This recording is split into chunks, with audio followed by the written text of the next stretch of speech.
Welcome back to another video, and today we're working on a transit connect with a 1.8 diesel in it.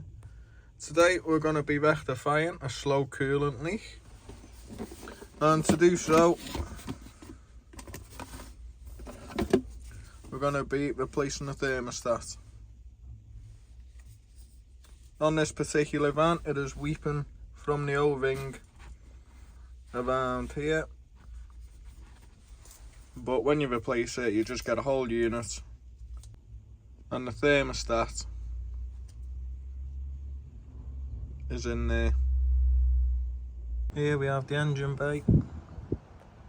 You can see it's just leaking on this seam here. Gonna start off by getting the pipes off. These spring clips I like to just clamp up with the mole ears.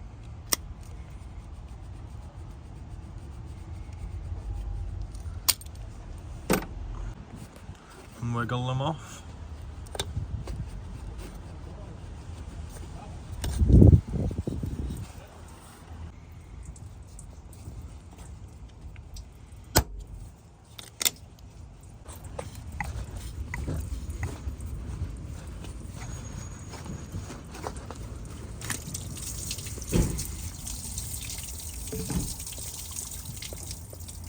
There is one more pipe just back here, but we don't have access to that, so we're going to get the dipstick bolts out. Do not pull the dipstick out because you'll fill some full of water. Just undo the bolt, scoot it over, and then these two 10mm dipstick is loose.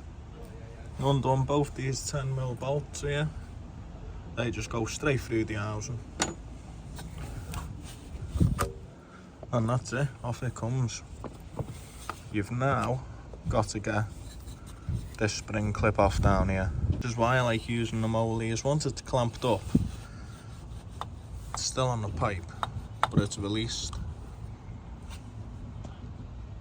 So you can now wiggle that out.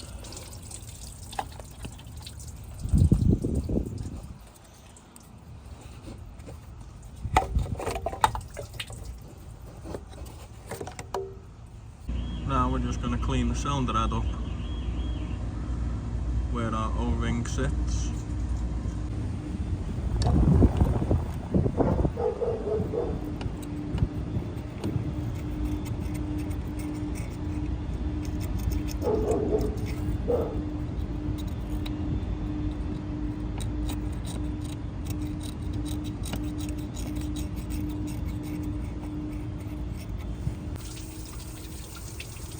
With the thermostat off, got a great opportunity to flush out the system here. I'm keeping pressure on that dipstick because it's only an O-ring which is stopping the water going into the sump. So we're just going to give it a 10-minute flush, and then we can get it back together then. So this is ready to go on now. Just give you the side by side. See how proud that O-ring is compared to that one. Just sending these two 10mm in now. You don't want to go too tight with these. That's why I'm only using a 1/4 inch drive.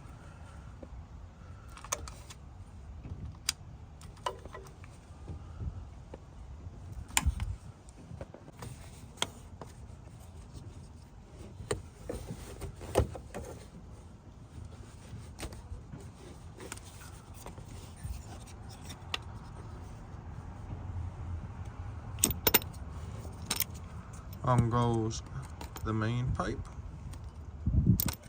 and I'm gonna leave the return off for now.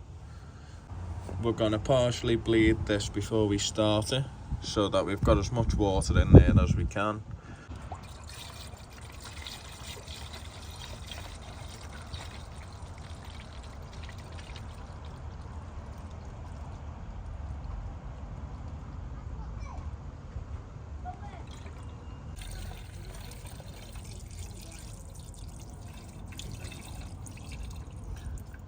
So now we know we've got coolant in this system.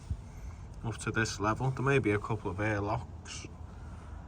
So now you can go ahead and start burping it. So we're just going to take the radiator hose. You can hear that relief valve in the thermostat. That clicking, that's coolant flowing through it. You can hear air at the top of the radiator.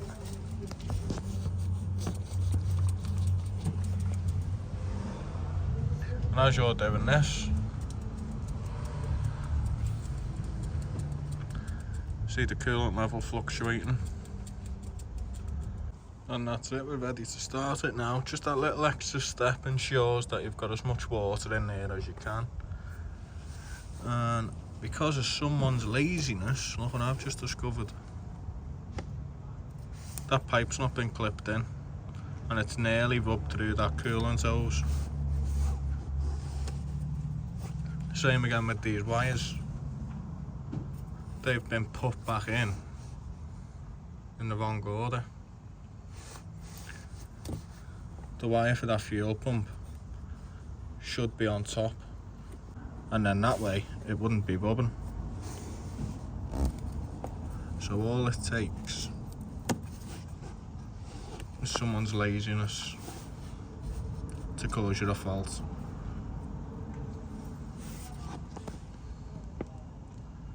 So I'm just getting it up to temperature now, and look what I've discovered.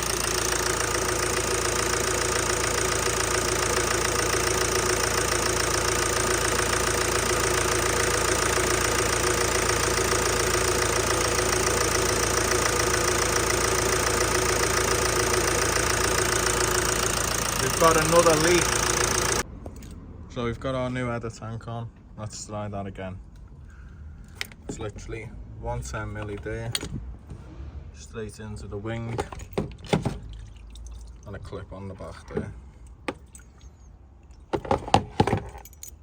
And you can see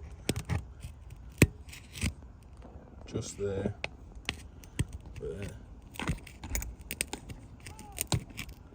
the plastic has become brittle.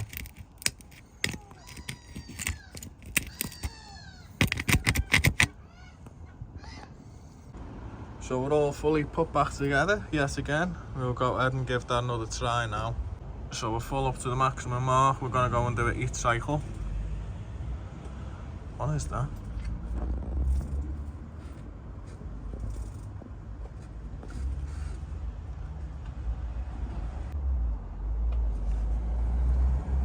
Anyway, let's go and warm it up. So it's nice and hot now. Coolant levels bang on. Radiator hoses, they're nice and hard. And you can see the coolant returning there, so it is circulating. So just checking that the heater matrix is full. We've got hot air coming through here. We can see it circulating in the bottle. So that's it, job done. Even if we did find another fault along the way. But that's it, we're one step closer to getting rid of this thing now. So if you liked the video, go ahead and leave a like. Don't forget to comment and make sure to subscribe so I can catch you in the next one. Thanks for watching.